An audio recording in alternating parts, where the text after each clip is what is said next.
This is the June 24th, 2025 regular meeting of the Chatham County Savannah Metropolitan Planning Commission. The Planning Commission consists of Ms. Karen Jarrett, Chairwoman, Mr. Travis Coles, Vice Chairman, Mr. Tom Wildwoody, Secretary, Ms. Lorraine Bowles, Treasurer.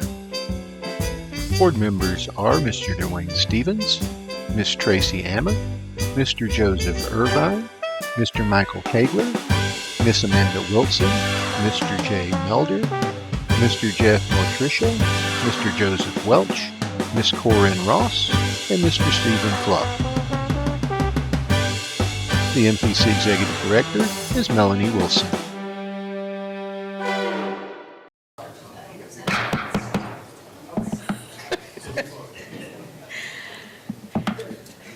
Good afternoon. The June 24th regular meeting of the Chatham County Savannah Metropolitan Planning Commission will now come to order. We're going to pause and proceed to the Pledge of Allegiance. Stand. I pledge allegiance to the flag of the United States of America and to the republic for which it stands, one nation, under God, indivisible, with liberty and justice for all. Thank you. Please be seated. For staff, petitioners, and members of the public who are participating, our procedures will be as follows. The agenda is broken down into several parts. First, notices, proclamations, and acknowledgments. Next, the consent agenda, which consists of items for which the applicant is in agreement with staff recommendation and there are no known objections. This will be followed by regular business, old business, and adjournment. For each agenda item on the regular business, the staff will make a presentation. The staff presentation will then be followed by a presentation from the petitioner should they elect to do so. The petitioner will be allotted a time frame of no more than 20 minutes. The board may then ask questions of the petitioner or staff for clarification. Afterwards, the floor will be open for public comment. If you wish to comment on an item that the board is considering at the time, members of the public that are in person must fill out a speaker card and give it to staff. If you are participating virtually, use the raise your hand feature on your screen. Do not use the feature until the item you want to comment on is being considered. At the appropriate time, you will be recognized and staff will unmute your microphone. At the end of the allotted time, as determined by the chair, your microphone will be muted and the chair will recognize the next speaker. The total public comment time will be less than or equivalent to the petitioner's presentation time. Therefore, for those participating online, it is important that you use the raise your hand feature during the hearing on that item if you want to speak on a petition. Once the floor is closed for public comment on a petition, no additional public speakers will be allowed.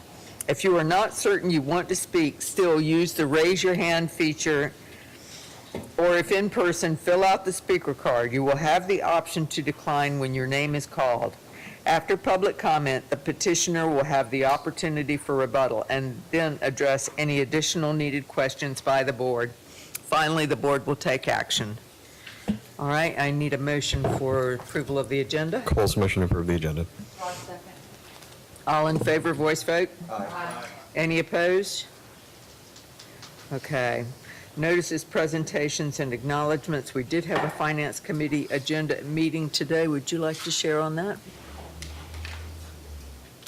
We voted on the contract modification, minor modification. Okay. In the Finance Committee meeting today, we voted on a contract modification for the Executive Director. All right, thank you.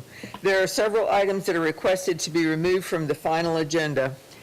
The first one is 1800 East 63rd Street. It's a flume amendment from Conservation and Residential General to Residential General 25002852-ZA. Is there anyone here for 1800 East 63rd Street? All right. Our next agenda item is the map amendment for 1800 East 63rd Street, rezoning from RSF 6 to RMF 2. And if there was no one here before, I'm assuming no one is here for the map amendment either. All right, we have another one, 104, 108, and 114 Albion Street, special use permit for a place of worship. Is there anyone here to speak on that item? All right, we have Highlands Boulevard, New Hampstead Master Plan Amendment. Anyone here to speak on that one? And those are our items requested to be removed from the final agenda. Cole's motion to remove items 2 through 5 from the final agenda. All in favor? Any opposed? Okay. There were no items requested to be withdrawn. There are several items on the there are several items on the consent agenda. Approval of the June 3rd, 2025 MPC meeting minutes. I'm going to take these one at a time. Can we do it as a whole? Yeah? Okay. Aspire at New Hampstead Phase 2, Major Subdivision 25002, 2514, Sub P. Anyone here on that? Major Subdivision Parcel C8, Eastern Wharf Phase 5. Anyone in the public on that one? Major Subdivision Parcel C8, Eastern Wharf Phase 6. Major Subdivision Parcel C1B and C1C, Eastern Wharf Phase 7. Anybody here for Eastern Wharf? All right, and finally, a major subdivision, Woodlands Villas at Southbridge Phase 1E. Is there anyone here to speak on that? All right. Cole's motion to approve the consent agenda items 6 through 11. All in favor? Aye. Any opposed? All right. Oh, yes. Thank you for joining us, Chairman Ellis. We appreciate your being here. Regular business, we have 1214 East Victory Drive, variance to General Development Plan 25-002853-CA. Good afternoon, Madam Chair, members of the board. This is Edward Morrow, the Director of Development Services here at the MPC. I'm going to speak to you first about two variances for development plans related to non-conforming subdivisions. The first is 1214 East Victory Drive, and these are variances related to minimum lot area and width in order to create a new single-family home subdivision. On your screen, you can see the zoning map and the future land use map. This is within the RMF2 zoning district with designation of 25 dwelling units per acre. And with regard to future land use, this is residential general. That's a category that's ideal for dwellings that are greater than 10 dwelling units per acre. So this is adjacent to Daffin Park, just to offer you some context, and you can see what the dwelling on the subject parcel looks like at present. There are 5 variances that are requested in association with this subdivision. The first being a reduction of the minimum lot area from 5,000 square feet to 2,600 square feet, a reduction in the minimum lot width from 50 feet to 26 feet, a reduction of the minimum side setback from 5 feet to 3 feet, and an increase of the maximum building coverage permitted from 45% to 46.2%. Finally, with regard to the existing dwelling, this would be left with a non-conforming side setback of 3.5 feet, where a minimum of 5 feet are required. So 4 of those in relation to the new parcel to be created and the dwelling that would be situated on it, and 1 related to the existing dwelling. On your screen, you can see the present configuration. There is a driveway to this parcel that is off of Victory Drive, and so the place where that driveway and this rear yard accessory structure is situated are essentially the area where this new parcel are proposed to be subdivided off. You can see the original home here built in or about 1935. And so you can see that several cars could be accommodated within this area. If this is approved, if the variances are approved, this would be the proposed elevation. You can see the new home here that is proposed to the right. This would leave about 6 feet, just over 6 feet between these two dwellings. And And so this is the configuration of the parcel in the proposed subdivision. You can see the new home would be situated right here. And both of the driveways would be oriented to East 42nd Lane, which runs to the north at the rear of the subject property. And the area that currently acts as a driveway off of Victory Drive would be closed. So this is the new non-conforming parcel that would be created as a result of this subdivision. So again, there were 5 variances in association with this. MPC staff does recommend approval of 4 of those. The first, to reduce the minimum lot width required from 50 feet to 26 feet, the minimum lot area from 5,000 to 2,600. To give relief for the interior side setback to permit 3 feet where 5 feet is the minimum permitted. And finally, relief for the interior side setback for the existing dwelling to permit 3.5 feet, where again, 5 feet is ordinarily permitted. Finally, staff recommends denial of the requested variance to exceed the 45% maximum lot coverage. With that, I'm happy to answer any questions. Thank you. Is the applicant here? Yes. Would you like to speak? Yes, ma'am. Come up to the front and give us your name, please. Yes, ma'am. My name's Andrew Futch. I'm the property owner at 1214 East Victory Drive, Okay? I'm Krista Futch. and it's my wife.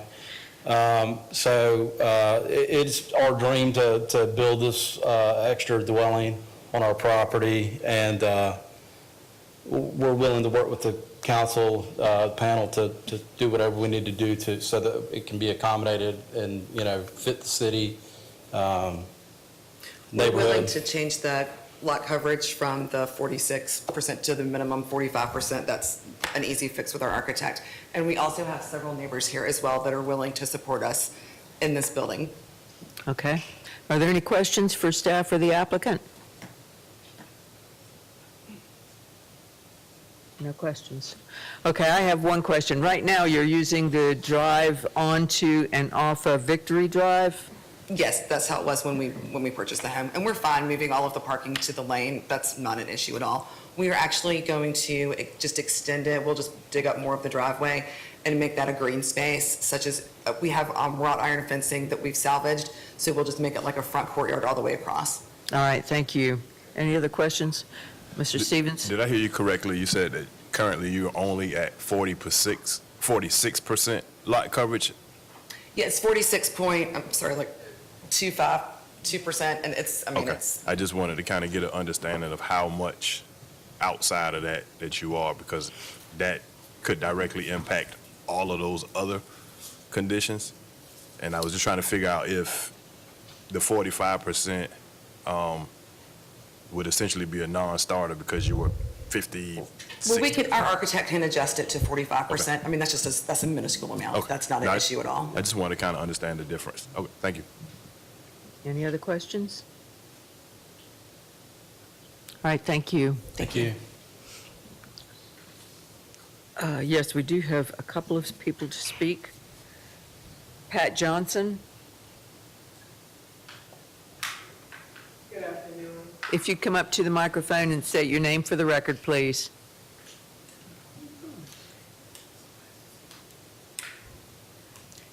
Good afternoon.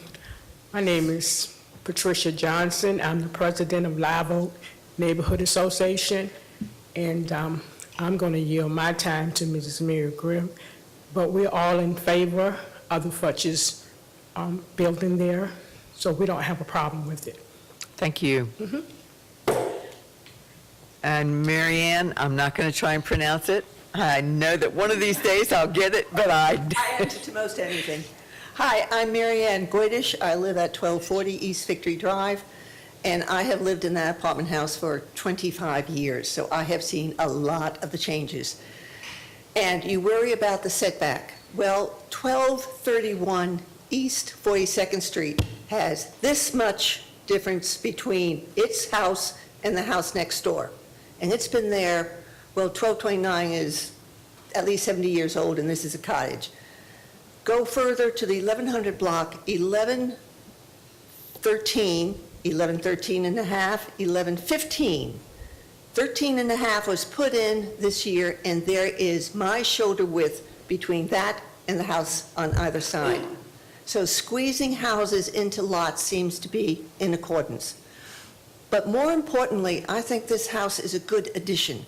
We need housing. This is a good addition to the neighborhood. We still, when I moved 25 years ago, every block had at least 2 or 3 condemned houses. In 25 years, we still have a condemned house with a condemned garage apartment. Still condemned. And we still have a few that are dicey. To have new, clean housing would be a positive. And it's not a apartment house. Victory Drive has between Waters and Ash, quadplex, and they're decently maintained, decently kept. This would be a nice single-family house. The Futches have been very careful with their property. I've watched them garden and take care and move things. And I think if it pleases you to approve this addition. Any questions? Thank you very much. All right. Any discussion?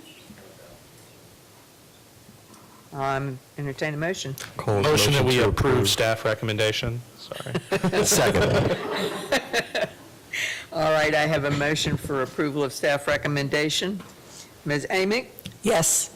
Ms. Bowles? Yes. Mr. Coles? Yes. Mr. Irvin? Yes. Mr. Kegler? Yes. Mr. Melder? Yes. Ms. Wilson? Yes. Mr. Notrika? Yes. Mr. Plunk? Yes. Ms. Ross? Yes. Mr. Stevens? Yes.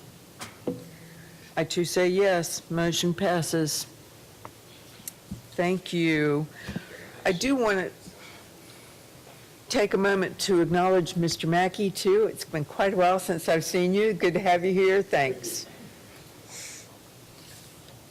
All right, our next agenda item is 805 East 33rd Street, variance to a general development plan. Thank you, Madam Chair, members of the board. This is our second variance request associated with the creation of non-conforming parcels for single-family home development. In this case, there are variance requests for minimum lot area and relief from interior setbacks required, interior side setbacks.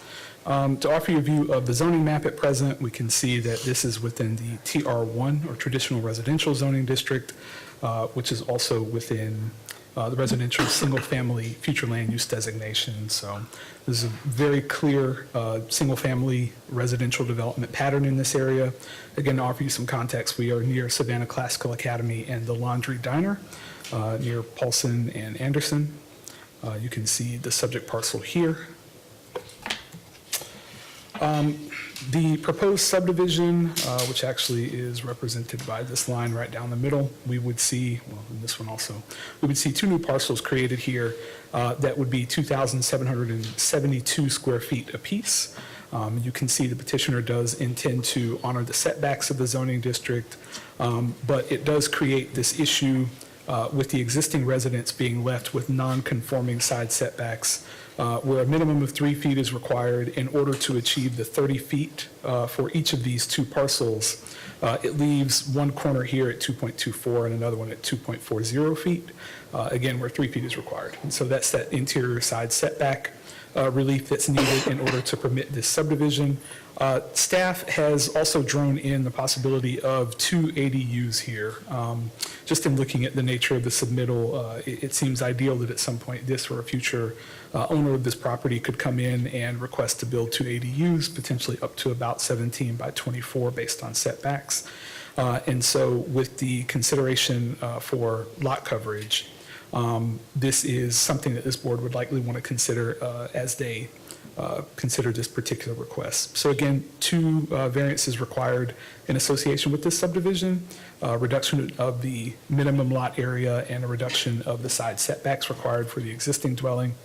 These are the standards, again, here in the TR1. And with that, staff does recommend approval of these variances with 2 conditions. The first, that the existing shed on the property be demolished or indicated as to be demolished upon submission of the final plat. And finally, that gutters be installed on the existing and proposed single-family dwellings to divert runoff from adjoining properties.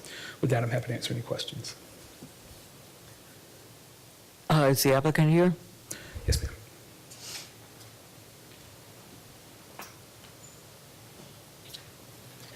Yes, ma'am, Madam Chair, Josh Yellen, representing Vanguard Development. We have with us the owners of that company, Andrew Savage and Ryan Jennings, both of whom are in attendance today. I did just want to pull up this subdivision map because although this is similar to the item that was just heard, it's actually a little bit different, and in fact, it's a little bit more straightforward.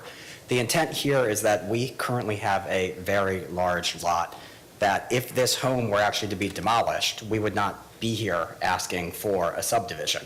We are able to fit 3 30-foot wide lots that meet all lot standard requirements under the ordinance, but for the fact that we want to preserve the existing house that's on site. So we could put 3 houses here by right. We are looking to put 3 houses here. So that necessitates the need for the variance. What was talked about in the pre-meeting, I do want to address Mr. Stevens' comment, because what we do have is a subdivision plat. We obviously have not come back with drawings and elevations and the standards. But the intent here, we do know that there is that 2.24 lot distance between the existing house that we are intending to preserve and the lot line. Our intent here is then to make up for that buffer in the lot adjacent to it so that they would still maintain the appropriate separation. By putting in what we've done previously is put in a no-build area adjacent to that site to keep the required fire separation. We're not showing it here because we don't have actual elevations and drawings yet, but we fully agree with the comments that we heard that appropriate separation is required, and we would put that no-build area in here so that we maintain that spacing. It's not necessarily a building setback because we don't know if it's concrete yet, but that spacing would be present. And so we did just want to make sure that we answered that because we fully share the concerns regarding fire safety and hazards, and we do want to maintain that separation. And also, it helps the homes be built in a more affordable manner, not to have the fire ratings. So it's a benefit for everyone here to increase the housing, to do it in a way that's going to be economical and affordable, while also maintaining life safety standards. And so we would appreciate your support for this variance request, as has been recommended for approval by staff. And I'm happy to answer any questions that you may have.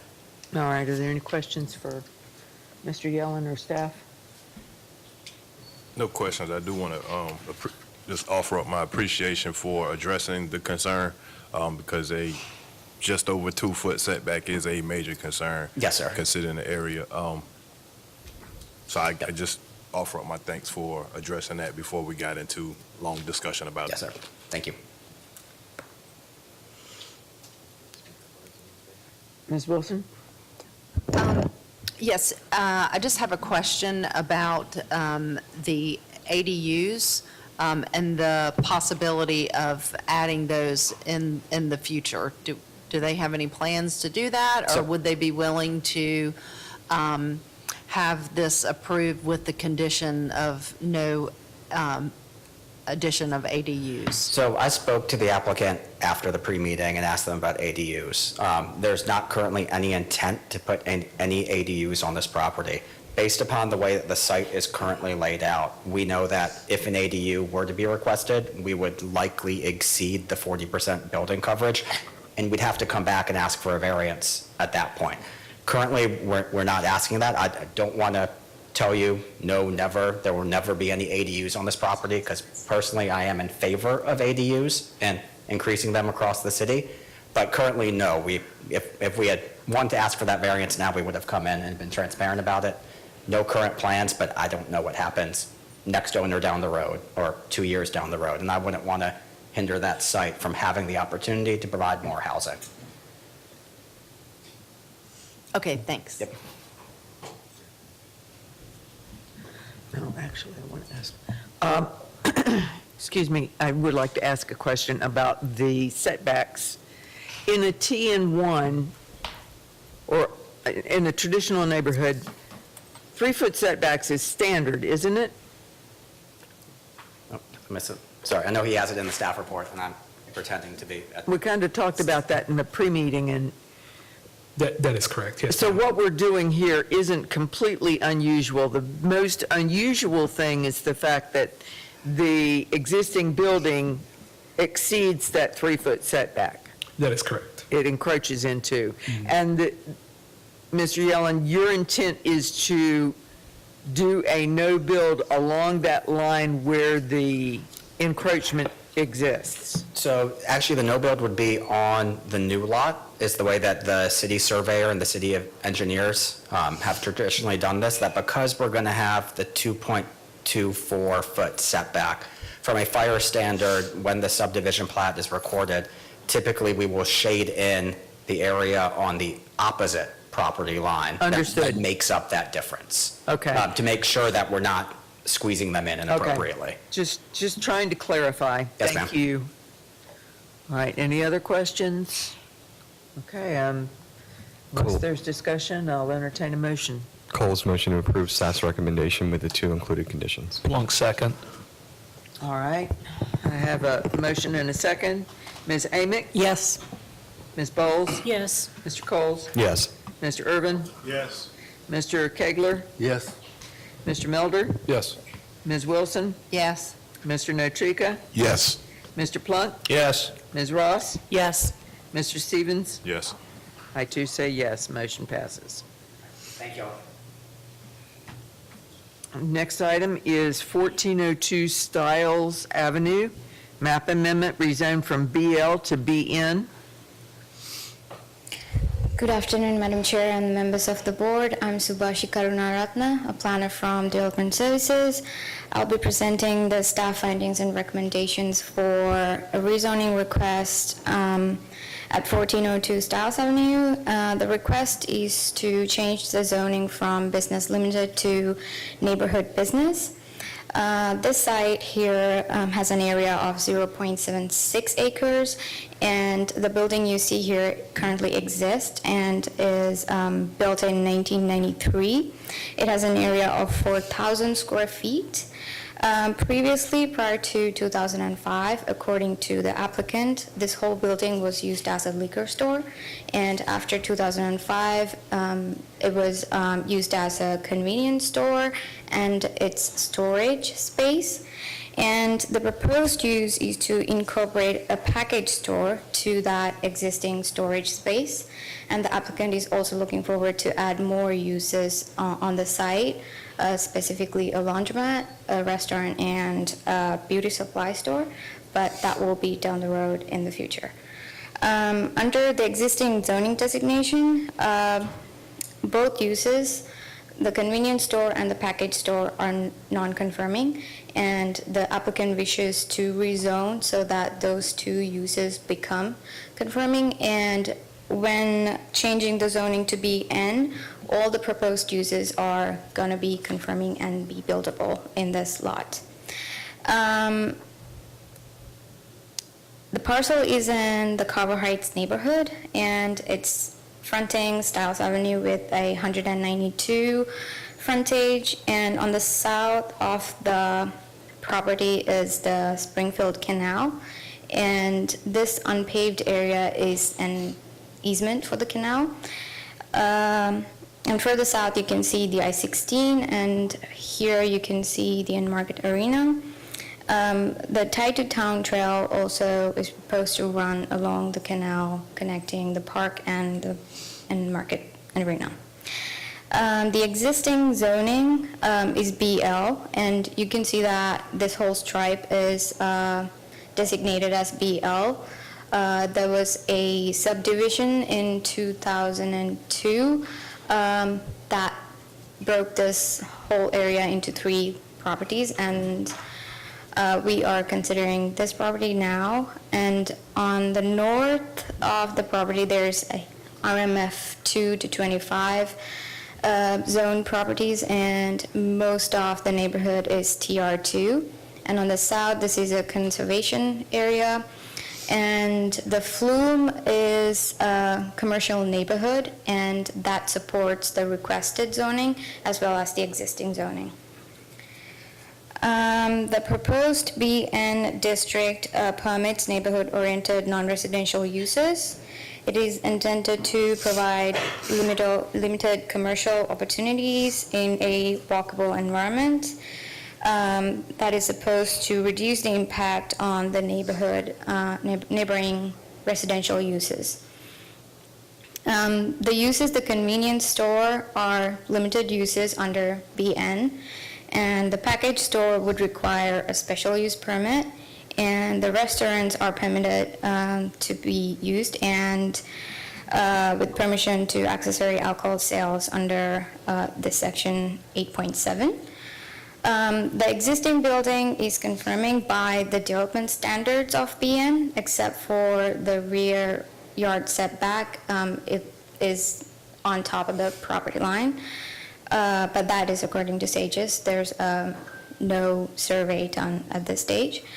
There are additional standards for the limited use in BN, which are the property should be located on a collector or an arterial street, and that is met because the Stiles Avenue is a collector street, and the operation times are supposed to be from 5 a.m. to 10 p.m., and the use shall be the use shall not be within 500 yards of another similar use. And here in this aerial map, you can see, again, I-16, the end market, and this is the Cava Heights neighborhood, and this is the Cloverdale neighborhood. If you look at the map, you can see that there's not many convenience stores or access to food or everyday home items in the vicinity. So the convenience store would be an ideal use for this location. However, if the allowed uses that comes with the rezoning are not properly managed at the place, it could be damaging to the neighborhood. With that, the staff recommends approval for the rezoning, and I'll be happy to answer any questions. Thank you. Is the applicant here? Come on up. Please state your name for the record. Good afternoon. Do you mind if I move this up? I'm sorry. My name is Parth Patel. I'm here on part of the property owners. All right. Do you have anything you'd like to add? Sorry, I just had a little It's okay. spiel.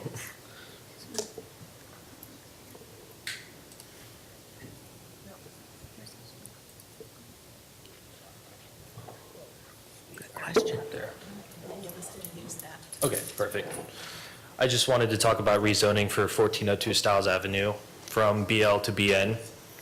A little about me. I've been born and raised here in Savannah, and I've been in the area near Carver Village since 2004, since my parents bought the land around there and went to school there whenever Oglethorpe Charter School used to be a thing before End Market Arena and all that happened. We were just looking to expand on the current business. So currently, there's a convenience store there, and most of the businesses walk up from the surrounding area. We do have people coming from Carver Village along with car transportation, obviously, but most of it is walk up or people are biking. So we just wanted to provide extended use to whatever property we do have right now. So just motivations for wanting to rezone. We've had a lot of customers come in. One of the customers that wants to do his barbecue restaurant is why we've decided we wanted to rezone. We didn't realize that we would have to rezone because apparently in 2019, the property was rezoned to BL, or sorry, to BL, which we weren't notified about. So we were just trying to basically be conforming. That's why we were wanting to apply again. But lacking in the community, there are no restaurants or anything in the area, so based on what we've heard, it would be very positive.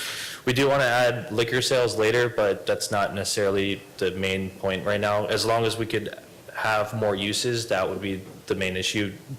Because the laundromat, and we have someone that has a beauty supply on White Bluff that wanted to open a branch in Carver Village too. And there we have property available.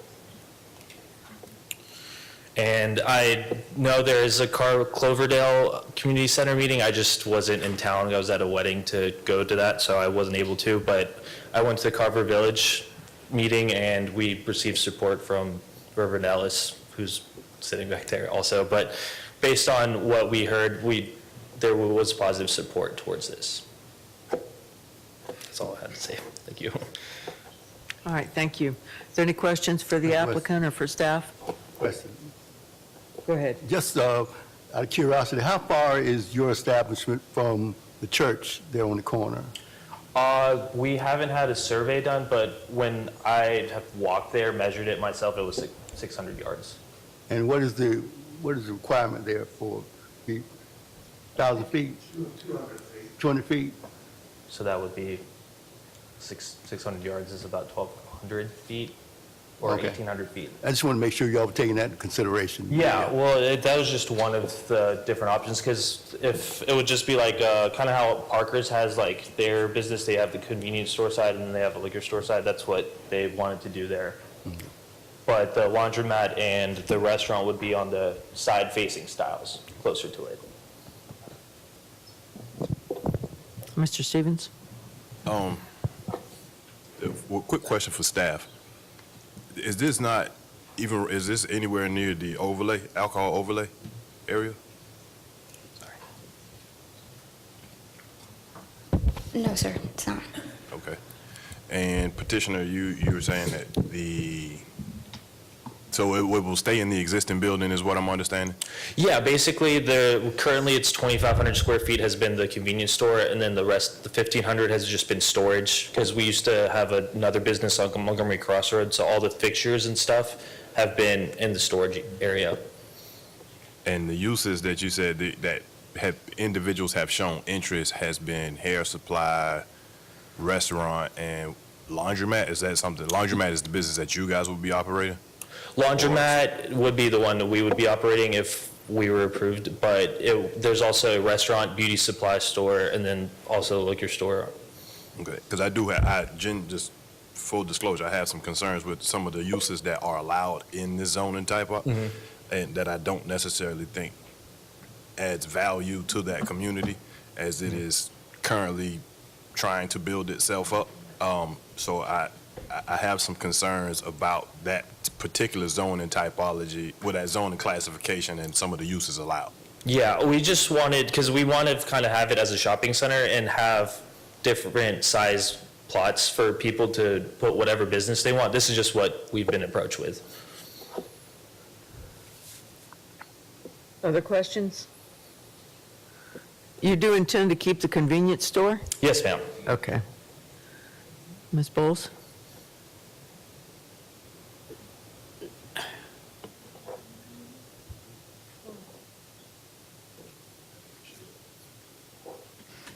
Just for transparency, we were discussing whether there should be a meeting with Cloverdale, because I know that you front on to a Carver Village Street neighborhood, but you're actually closer to the entrance of Cloverdale, so that was part of what we were discussing.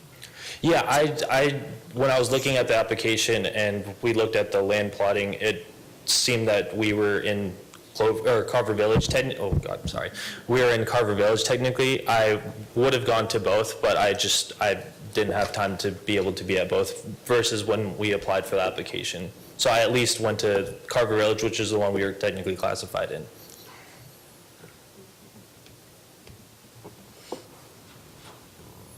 And I guess along the same lines as one of my colleagues, what the feedback might be from the church across the street. Because I know we talk about reaching out to neighborhood associations, but really we're talking about reaching out to communities. So I don't know if you had any conversations with them or even the neighbors that are along Stiles. We haven't had any conversations specifically with anyone that runs the church. We've had people that come from the church to the store, obviously, whenever they want groceries or lottery or whatever. But we've been asking if this would be a positive thing, and whenever people see the signs outside on the road, they have come in and discussed it. But it's been mostly positive. Thank you. Thank you. No more questions? All right, I do have two speakers. Chairman Ellis?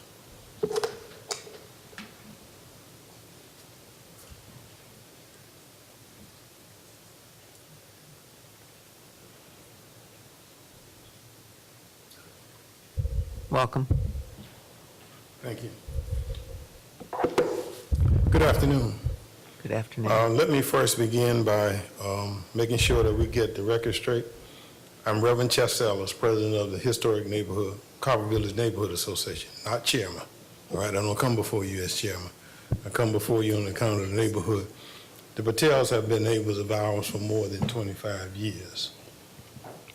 We are very supportive of what they're trying to do as they came and they talked about, and let me get this to staff now. There is no Carver Heights, not in the state of Georgia. There is no Carver Heights. Please correct your records so that you say Carver Village. And then there's historic Carver Village that has an overlay, all right, that includes this property. Now, some of the things that you may not know is the reestablishment of even the liquor license. One of the neighbors who lived in Cloverdale used to operate this as a liquor store for more than 15 or 20 years, right, before he got sick and it shut down. But the property always belonged to the Patels, okay? And then as it comes to the church, okay, it's far enough from the church that in the past, the liquor store have been granted license and sold liquor there, all right, even to our objections when he started to open up on Sundays, all right? So all that's been cleared. What I really would like for you to know from the neighborhood association is that it's bringing back some of the things we lost, all right, in the transition from the old neighborhood. I've been there more than 50 plus years in the same neighborhood, in the same house. And this we see as an asset. And just north of this property is still, the building still stands, but the history is there, but only the neighborhood know about the history. I'm talking about a place where it was a bar and a club, where Duke Ellington played, Ella Fitzgerald sang, all right? Lionel played there, and I can go on with Louis Armstrong and the rest, all right? Once upon a time, we used to call it Baker's Pool Hall, all right? This property is just down the street. Some of the things that we've lost is the fish market, the laundromats, all right? Beside the laundromats, we also had dry cleaning, and we had, in fact, kin to Mr. Irvin, we had Irvin's supermarket in the neighborhood. So as we talk to reestablishing Carver Village, we talked to all our neighbors and we talked to all of them about reestablishing the businesses that have been there, all right? None of us knew about the change of the zoning back in 2019, and you know, now I've been president of the neighborhood association since 2010 and never knew anything about zoning changing, and that's why when the Patels brought it to us, I questioned them as to why that happened and how that happened, and the neighborhood didn't know anything about it. So I urge you, as we configure the neighborhood to bring it back up to where it used to be, this is one that we are definitely in support of being in the neighborhood, okay? And so I ask you to go along with the staff, but just correct them in their saying there is no Carver Heights. Carver Village, please. Now answer any questions if anybody want to ask. All right, thank you. Anybody have any questions for Reverend Ellis? So I just want to be clear. Sure. The difference in some of the uses that have been proposed is the biggest difference between what's already there, because quite a few of the uses in the business limited zoning type is same in the BN. Right. But there are a couple of differences. Is the primary driving force of the BN, what use is it that they're trying to achieve and not adhering to the BL versus the BN? Right. That may not necessarily be a question for you, but that's Right. just a question that I do have. Well, it's a question I can answer, all right, having been living there. Like, for instance, one of the potential clients that they have that I talked to wants to bring a beauty and supply store, cosmetics, all right? We used to have 5 or 6 beauty parlors, as we call them in my days, all right? Beauty shop in some of y'all days that were in the neighborhood. This helps bring that back because there is a need in the neighborhood for that to be in walking distance. This is in walking distance. There used to be a fish market, okay? So when they talk about the market being there and being able to, we've lost the big box, what we call grocery store, okay? But the convenience store that they have helped those neighbors who don't have the transportation. They can actually get on the dot and come from the back of the neighborhood to the front of the neighborhood, get off on Stiles Avenue across the street, do their business, then get back on the dot and go back home. All right, so those are the kinds of things that we look at that's coming to the neighborhood as it help us with those who don't have that kind of the public transportation that comes out of Carver Village and goes into Cloverdale, which is the dot. They have an opportunity to go back and forth to the convenience store, to the, I know many of you won't remember or don't know that there used to be a barbecue pit back in there, so bringing back barbecue into the neighborhood is something that already was there, but now is back with their plans that we saw. And that's why we are very much in the affirmative of this plan. Thank you. Mr. Stevens, are there uses in particular that you think might not be suitable there that you'd like to ask about? I'm going through the list now. Reverend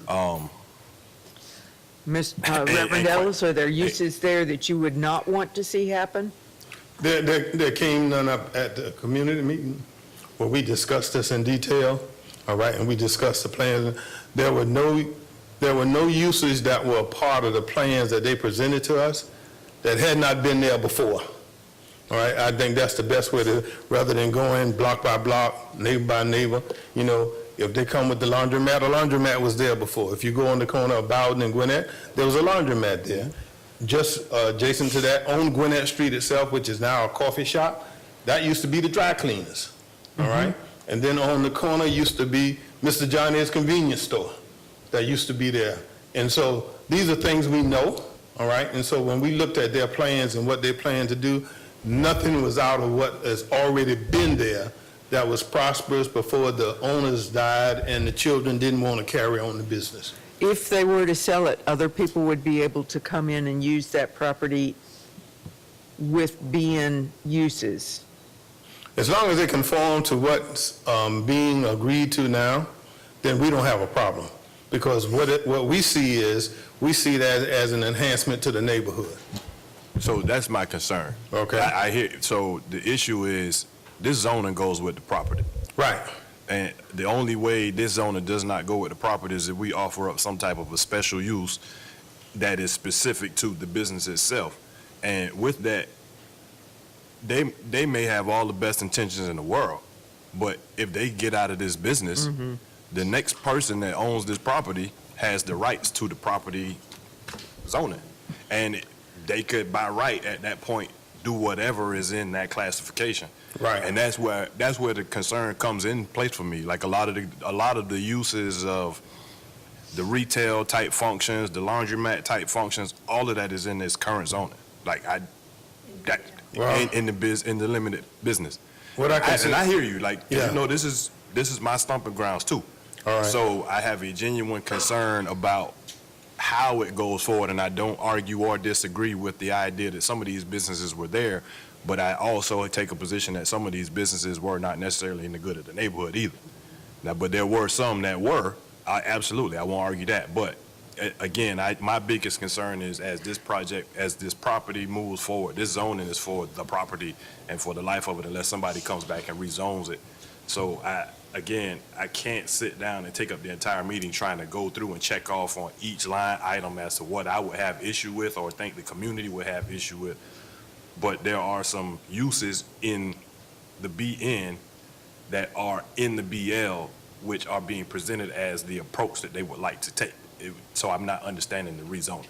All right, and here's what I can answer and say to you, and probably that's a conversation you need to have with the city manager and their staff, all right, as to what they do.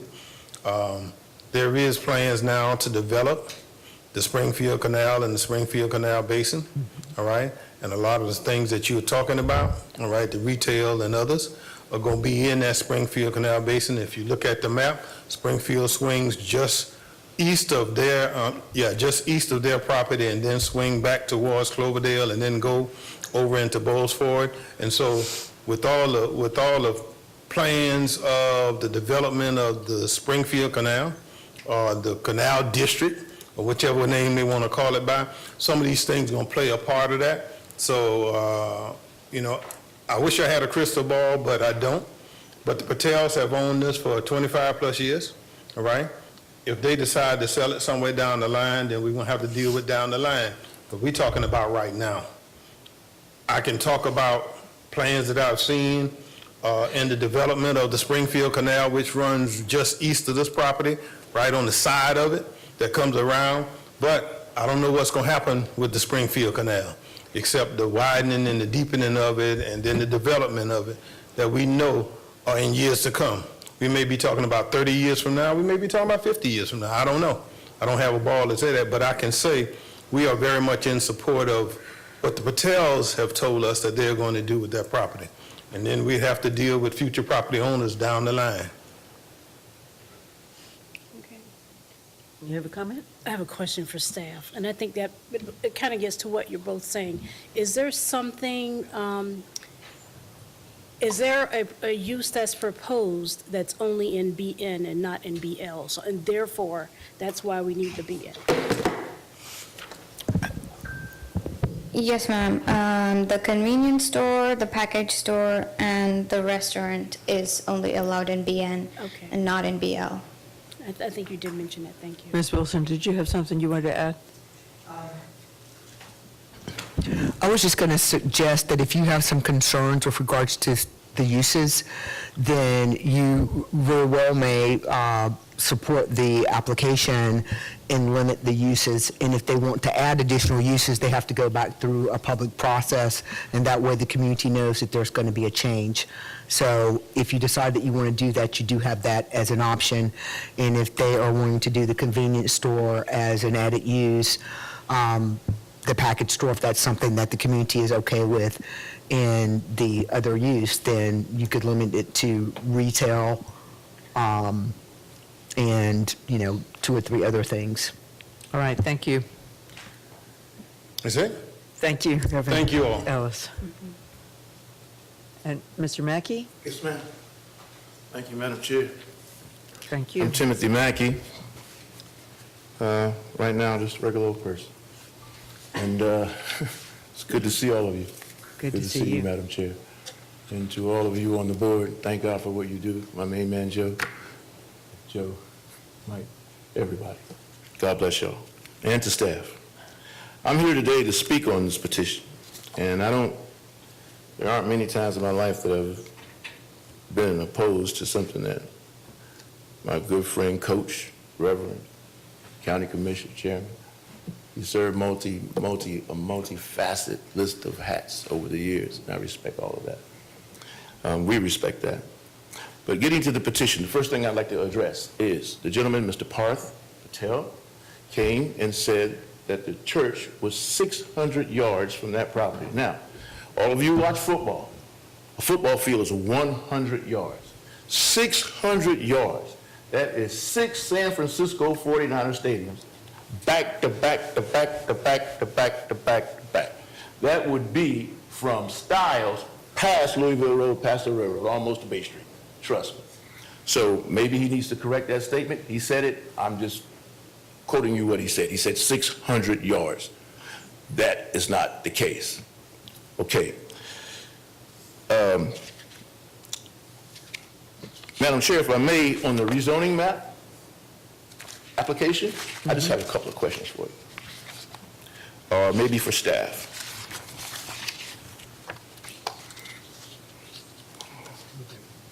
Okay. No, I don't want to use it. I'm going to let you use it. I've seen this clip up many people.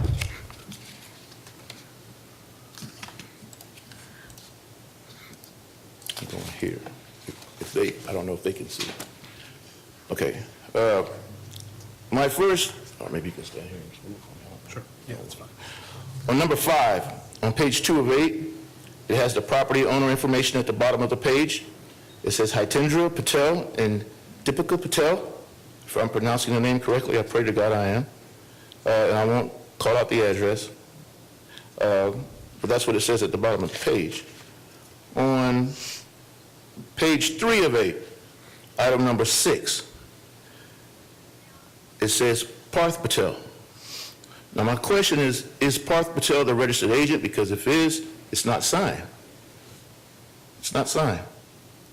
And it says agent on number 7, agent if different from petitioner or property owner. All right, that's empty. All right, let's go to the next page, 4 of 8. Item 8, the letter of authorization. It says Parth Patel. No signature. No signature. Okay? On the bottom, the witness signature certificate. It's not notarized. It's not notarized. Okay? Now, when you get to item 11, 10, 11, 12, that will be item 12 on 6 of 8, certified application, there's a signature of Parth Patel. Now, let me be clear. It says that I acknowledge that I understand and I have completed with all the submittal requirements and procedures, and that this application is a complete application submittal. Now, I submit to you as this board that this is not a complete document. Now, maybe if I'm wrong, I can accept wrong. I've been wrong many times and Mama corrected me real good. So I don't have a problem with that. Just correct me. I'm good with that. But as far as what I see on this application, there are no signatures. Now, unless something has changed, to me, and I guess I better not be the judge, I'm just asking if this is an incomplete application without the signatures, without the notarization on 3 items, 4 items of this very important statement. Now, it gives 3 different names. Hitendra Patel, Deepika Patel, and it goes on to say Parth Patel. Now, it's kind of unclear as who's who. But Parth Patel comes back, like I said, on page 6 of 8, and signs the document. That's the one thing. So can I ask that? Can anybody answer that? Why that's not signed? Why those items are not signed? Because this, right now, is incomplete, and I submit to you it's incomplete. No signature, nothing. No certificate, nothing. Why was it left unsigned? Okay? The other thing, I'd like to get that question answered at some point before I leave. The question was asked about the church. You've got 2 churches on that street. You've got Garvin Temple, and you've got, there's another church to the north of it. It's the big parking lot on the corner of Gwinnett. Emmanuel, thank you, thank you, thank you. Thank you, Mr. President. Okay. Now, I went out in the street last night, 2 o'clock in the morning, so I didn't sleep all night. Sometimes I go through those spells.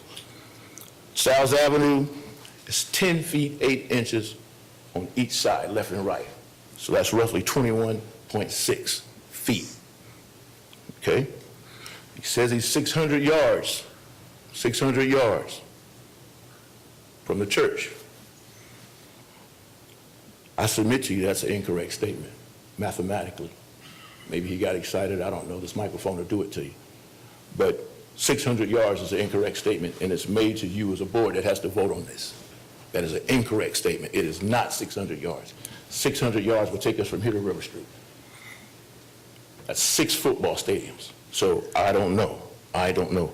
Now, all of you have been down Bull Street. Now, I am no way equating this, but I'm just telling you what it looks like. Bull Street, 40th and 39th, where there's a liquor store across the street. The folks are coming across the street and sleeping on the street, and the folks have to step over them to come up the street. Now, I'm not saying that's the case, and I'm not saying it's going to be the case, but that's a worst-case scenario. They're not in front of the liquor store, but they're housed across the street. We don't want it. We don't want it. Now, I understand, Sir President, he's correct. He represents Carver Village very well, always has, even when he wasn't president. But there's 636 plus homes in Cloverdale. 636 on the minimum. Now, I just wish that Cloverdale was notified. They respected to be notified. Many people live in Cloverdale that would attend that meeting. I didn't know, I was unaware of the meeting at Carver Village because I would have attended had I known. But it was I understand how they directed it that way, but Cloverdale should have been notified. There should have been a meeting with Cloverdale, and there could have been a joint meeting, actually, with Cloverdale and Carver Village, had we known about it. But there wasn't. So I'm asking. Now, I heard the director say something just now, which you have the option of doing, but you also have the option of continuing this petition. Yes, we do. You have that option. Let's be clear. You have that option. Okay, so until just little old me, someone can tell me why this application is incomplete to that degree. There are no signatures on 3 blank spaces. We got it. No stamps, no anything. And I'll leave that one alone. The rest of the questions that I'll have, I'll bring it to City Council. Thank you.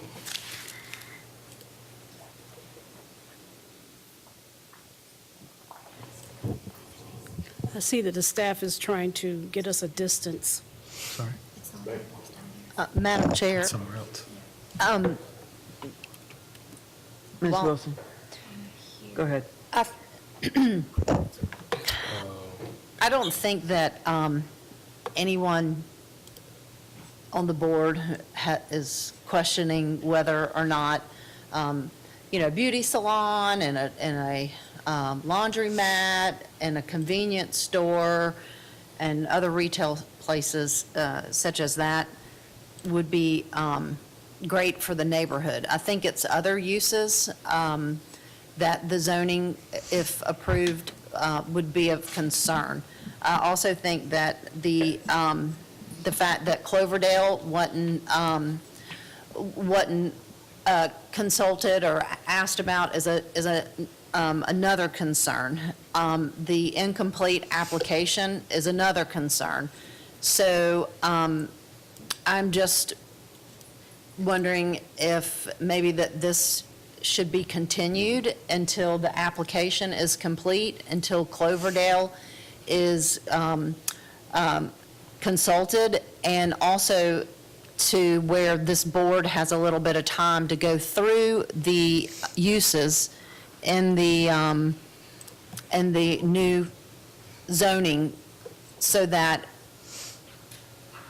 we might make a recommendation for approval based on excluding certain uses that might not be the best for that neighborhood. Thank you, Ms. Wilson. We did, Ms. Helms brought up a complete signature sheet for us. I think we need to give the applicant an opportunity to respond to the comments, and then we can get some discussion going. Come on up if you'd like to respond. Please state your name again. Parth Patel. And I was just a petitioner because my parents weren't able to come. Regarding the 600 yards, I misspoke. I should have said 600 feet. So I apologize for that. And we did send in a signed application, but when I submitted, they said I needed to resend it in. So that was regarding that. And regarding the different classification for the restaurants that we wanted to build, we wouldn't be able to do that under the current zoning. And then the convenience store that exists right now, that's been there for 20 years, would not be conforming either under current. So that would be the main reason. Thank you. And regarding the uses, or if it's ever going to be sold the day I die, or the day my kids die is when it will be sold. So I don't anticipate that happening anytime soon. Madam Chair, Go ahead, Mr. Irvin. let me address the gorilla in the room. It's the liquor store. Oh. It's the liquor store. You know, I live in Cloverdale. And there's It's an the arena liquor down store. the street too that has liquor sales. And I got that. You got a liquor store on 52nd and Ogeechee. Got that. I'm concerned about the liquor store. There used to be a little shot house back there in Carver Village back in the day. My daddy used to go to it, Chairman. And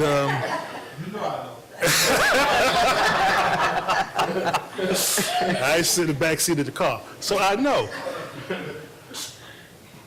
I think the board is having a problem with just the liquor store aspect of this. I think as far as commerce goes, Chairman Ellis, President Ellis is correct.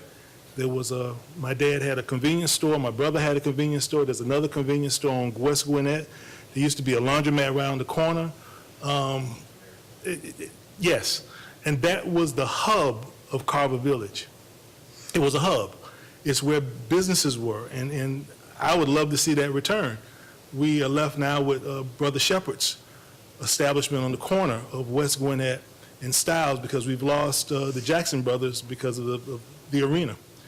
I would love to see development of that area to where it comes back to where it once was. The residents, a lot of the residents over there actually still either walking on bicycles over there. I see them all the time when I'm leaving the house to come into the office. So having said that, I think that is the concern that I'm hearing, the unmentioned concern that I'm hearing from my colleagues here, is the liquor store. That seems to be one of the impediments, but I didn't want to get that out because I know we've been kind of walking around it. But overall, I do agree with former Chairman Mackey's position and Reverend Ellis' position that there should be development.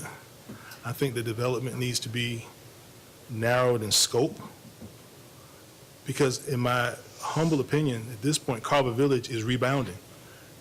We've got an overlay in Carver Village. Cloverdale doesn't have an overlay, and Cloverdale desperately needs one. But the area is currently developing, and it is starting to slowly get a foothold to where it's coming back. And I'm happy to see that because I see a new influx of residents coming into Cloverdale. And if my prediction is right, Brother Mackey, Cloverdale and Brother Stevens, Cloverdale is going to be completely different in the next 10 years from the way it looks right now. Completely different. It is the only subdivision within our community that has a park across the street. It has 2 schools, it has a community center, and it is downtown. And a library. So we're grappling with this concept of where we are now and looking into a crystal ball, thinking where this neighborhood is going to go in the next 10 years and making sure that we make the right decision for the neighborhood. And I cede my time. Thanks, Mr. Irvin. Mr. Melder? Would it be possible, this is a question for staff, would it be possible if the alcohol sales component were the issue, I think Mr. Irvin's right, if we could amend the zoning to make that a special use? It is a special. In fact, that's what I was going to say is that I know everybody's focusing on the alcohol, but take a little bit step back. They still have to go through a public process to get a special use permit to get for a liquor store, and they have to come back to council to get a permit for a liquor store. So there's multiple public hearings that would have to take place before alcohol is introduced. So that makes, so it is already a special use. It's already a special use. So the action that the board could take if it was concerned about the alcohol use would be to strike that use from the use table as a condition. You could, well, and remember, there's different types of alcohol licenses. You could say, well, it's a convenience store, so you could sell beer and wine, but it can't be a package store. And that might be more palatable because usually you don't kind of equate having a lot of bad things with having, beer and wine, which you have at a lot of convenience stores. So there's different types of alcohol licenses, but as a special use permit, the board can say no. And if you are concerned about it being a packaged store, then that might be a use that you say, we don't have a problem with beer and wine, but we do have some concerns about a packaged store. Well, some of my concerns are the uses. I mean, the uses are certainly one of the things that's a concern, and the liquor store is definitely one of those uses that is a concern. But there are others that may be a concern as well, body art, that type of thing. In addition, the fact that, yes, body art, hospice, Crematory, no, not a crematory, funeral parlor. tour company terminal, those types of things I don't think we would want to see at that location. But in addition to that, the fact that Cloverdale has not had an opportunity to weigh in is of major concern to me. And I'm just kind of leaning that maybe the applicant needs to hold off this meeting to the next meeting, and we can come back and look at it a little bit more clearly with guidance from staff and guidance from the adjacent community from Cloverdale, and let's have buy-in from everybody. And if I may, I would add and echo that sentiment because Cloverdale's community, that Civic Improvement Association is very active. I mean, they're older, but they are very active. So they would absolutely have a position on that. I am there at almost every meeting, so I'm fully aware of how active they are, and they don't mind offering up understanding of what is going on in that community, nor do they mind hearing a position to say, hey, maybe this is something we should consider. So with that I further echo Madam Chairman's position. Ms. Bowles? No, I just wanted to add that I've had multiple meetings with the community, both Cloverdale and Carver Village, and some of the uses, it's not just the BN versus BL, but even some of the uses that are proposed, I have not heard that anyone asked for anything except the restaurant. And so it would be interesting to see what Cloverdale would have to say, because you've already been to Carver Village, but they always ask for a grocery store. There are a number of things they always ask for, but I have not heard some of the uses that you propose. So it'd be interesting to have them weigh in. Any other discussion? Ms. Wilson, would you like to restate your motion now? I know. I didn't make a motion, but I will. Okay. We may add friendly amendment to it. Okay. Let's see. I would like to make the motion that the application be continued until July the- 15th. I'm sorry? July 15th. Yeah, July 15th. Mr. Stevens, or anybody like to make a friendly amendment to that motion to include certain items that the applicant should probably pursue? If not, I can do that. Go ahead. Mr. Notrika? I was just going to second the motion. Okay.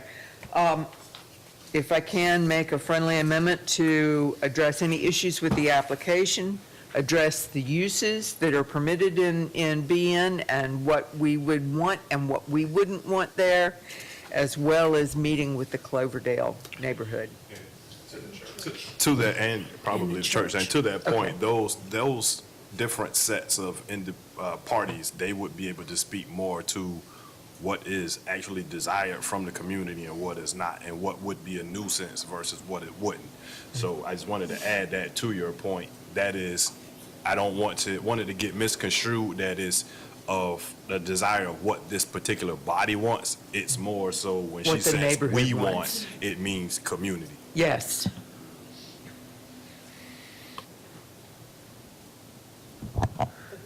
You want a mod-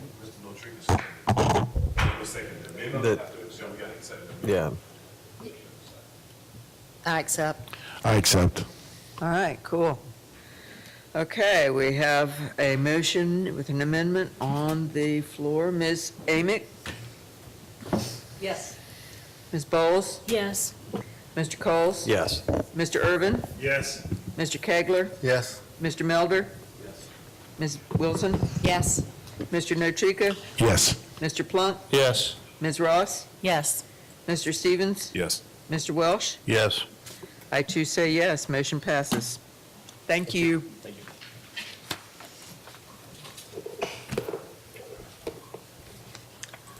I think that was good.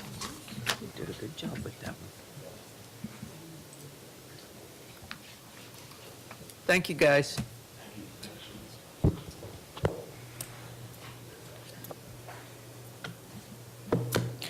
Madam Chair and the members of the board, I'm Subhashi Karunaratna again. I will be presenting items number 15 and 16 together because they are of the same property, asking for a flume amendment and a rezoning.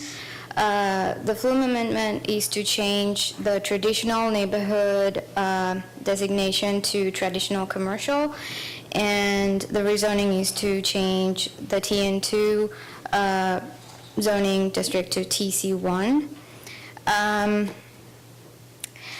The property here has a lot area of 0.15 acres, and as you can see, it has a triangular shape in the rear because of this railway line, and it fronts the East 38th Street with 60 feet frontage, and on the east there's Habersham Street. And on the west, there is a contributing single-family residential house right here. Prior to 2020, this was the building that was there on the property, and it was demolished somewhere in the late 2020. And this was built in early 1900s, and it used to be a multifamily residential structure. On the vacant property, before I go to that, this is the zoning map and the flume, and you can see that majority of the neighborhood is in TN2 zoning district, and there are some TC zone parcels along Habersham and other streets. And the existing future land use is majority traditional neighborhood, but there are some traditional commercial parcels along the streets again. The proposed development is going to be 3-storied mixed-use structure with 5 residential units on the upper stories. There will be a small restaurant on the ground floor, and that's going to be about 1,000 square feet in the footprint. On this conceptual plan, you can see the that restaurant right here, down here, and the rest of the area is supposed to be parking for the residential units. There are 2 access points from Habersham and East 38th. Since the restaurant is smaller, 1,000 square feet, and is more than 3,000 square feet, according to the Victorian and streetcar parking district, this does not require any off-street parking. And since the proposed building would require 2 setback variances, one for the rear yard, 20 feet from that, and one for the side yard, 5 feet. The requested TC1 zoning district is intended to ensure vibrancy of the historic mixed-use neighborhoods, and the existing zoning, which is TN2, also allows the proposed uses of the restaurant and upper store residential.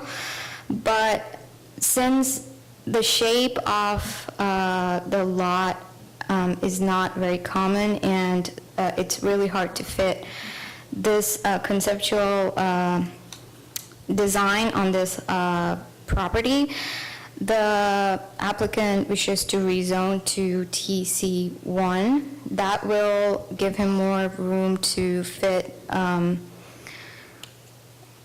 this building footprint, which is going to be 4,950 square feet.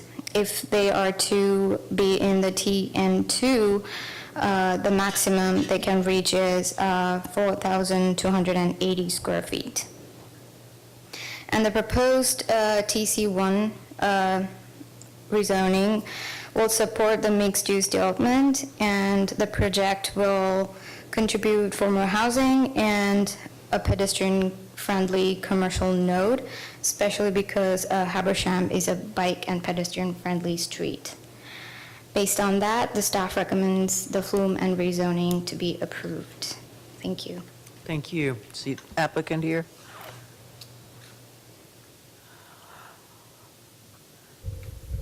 Yes, ma'am. Josh Yellen here today representing Stoatswald Group. They own the property. Along with us, we have the principal from Stoatswald, Mr. Andrew Wanamaker, along with the project architect, Jerome Elder. I do want to, I will talk about both petitions hand in hand, if that's okay. I think that the future land use map is relatively straightforward, and we do thank staff for the work on this petition. But up and down Habersham Street, as you can see from this image, is the one I wanted to highlight, even though we're not going pretty far south. This is a mixed-use corridor. Just like every other north-south street in the Victorian district, in the Mid-City district, we see commercial uses along with residential uses. Here is the subject property. We have the convenience store across the street. We have Nairobi's right here. Cotton and Rye is right here. The large residential development that's adjacent to Plant Street and the train tracks is here. Sweet Patricia's Bakery, which y'all just approved the special use approval for, I want to say last month, is on this block. To the south, we have Green Truck Pub, we have the auto mechanic shop, we have the dental offices. This is a true mixed-use corridor The with, pointer's not working. oh, I'm sorry about that. I'm talking to myself then.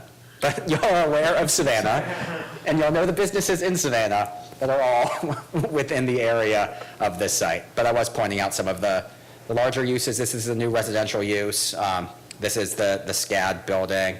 Then we have the housing and housing here from Sisters Court, along with the School of Dance and then the restaurants that were cited further south on Habersham, along with the convenience store across the street. It was brought up in both the staff report and in the pre-meeting that, yes, there was an existing structure on this house.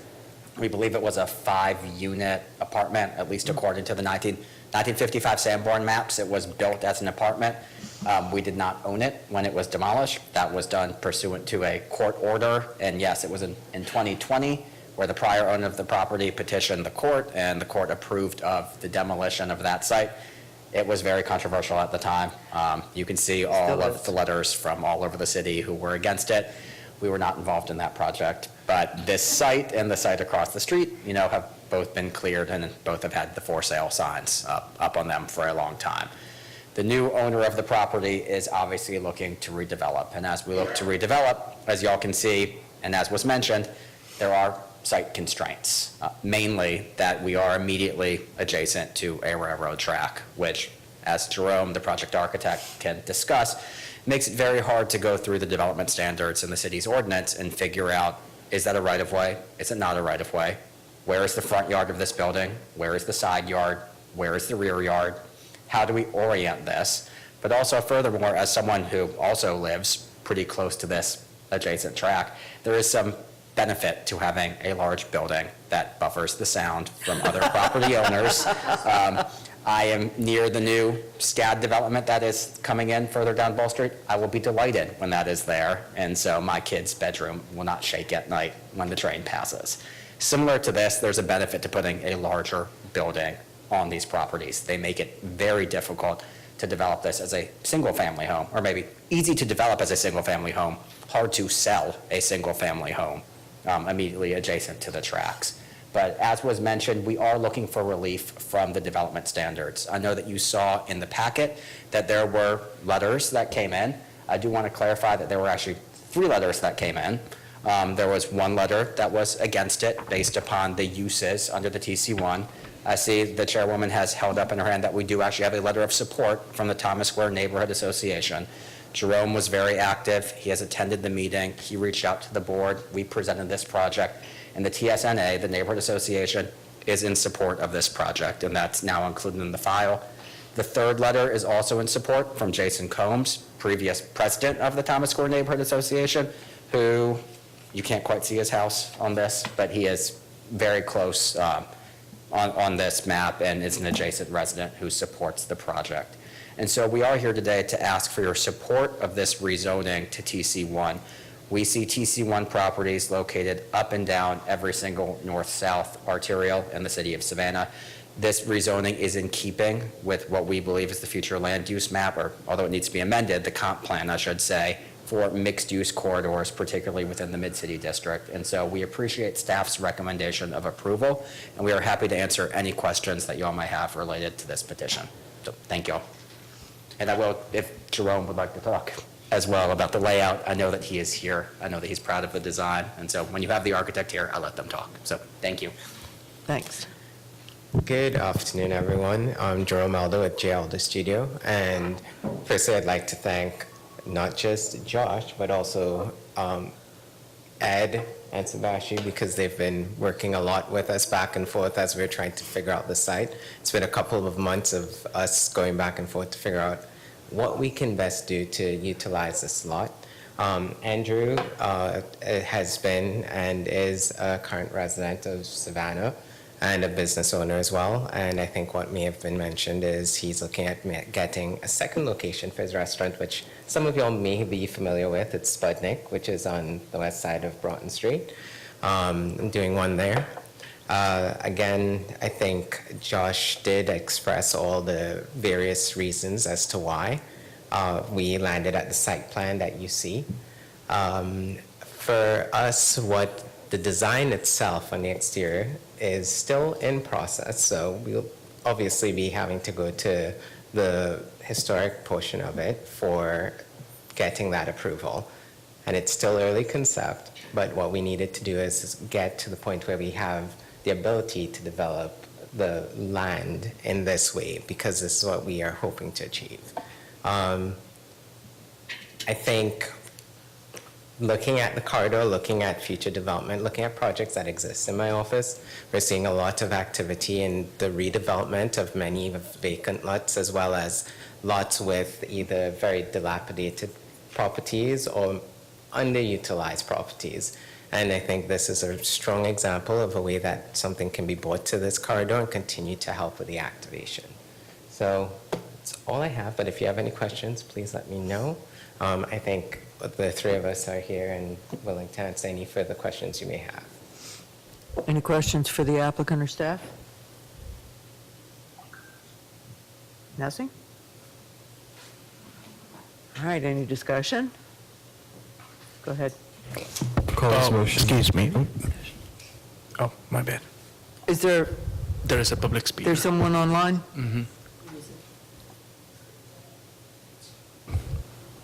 Catherine Larson. All right.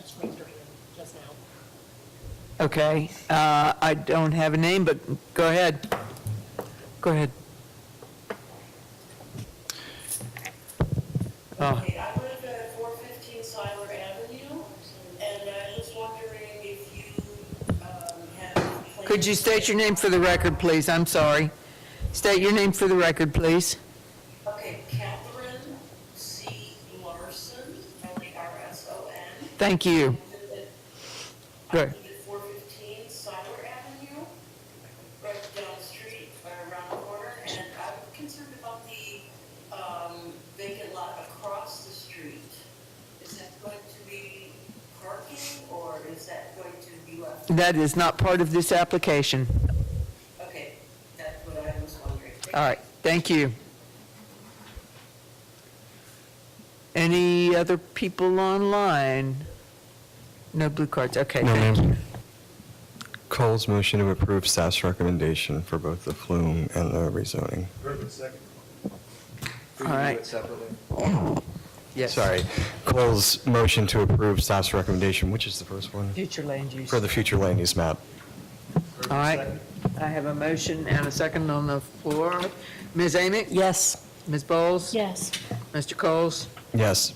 Mr. Irvin? Yes. Mr. Kegler? Yes. Mr. Milder? Yes. Ms. Wilson? Yes. Mr. Notrika? Yes. Mr. Plunk? Yes. Ms. Ross? Yes. Mr. Stevens? Yes.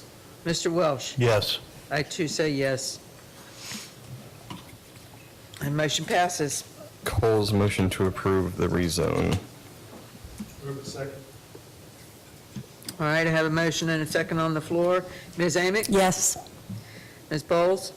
Yes. Mr. Coles? Yes. Mr. Irvin? Yes. Mr. Kegler? Yes. Mr. Melder? Yes. Ms. Wilson? Yes. Mr. Notrika? Yes. Mr. Plunk? Yes. Ms. Ross? Yes. Mr. Stevens? Yes. Mr. Welsh? Yes. I too say yes, motion passes. Point of clarification, if I may. Yes. Are you including the plan that came with the application as part of the rezoning? We did not. We were just doing a clean motion to approve the recommendation. Okay, I just of wanted staff. to make sure, since I know there was some discussion about it in the pre-meeting. Thank you. Thank you. We are done, aren't we? All right, entertain a motion to adjourn. So moved, Coles. All in favor? Hold on, before you all leave, I wanted to introduce one of our new staff members, Rohan. So sorry.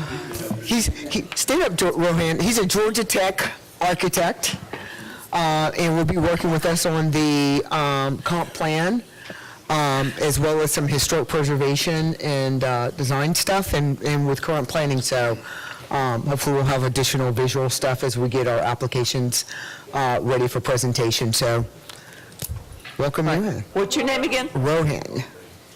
I'm Rohan. and Right. it's an honor to see y'all. I've been watching a lot of videos of all the meetings that's been happening, and it's almost like a celebrity moment for me to see all of you in person. So I'm Thank looking you. forward to many more of these. Looking forward to having you.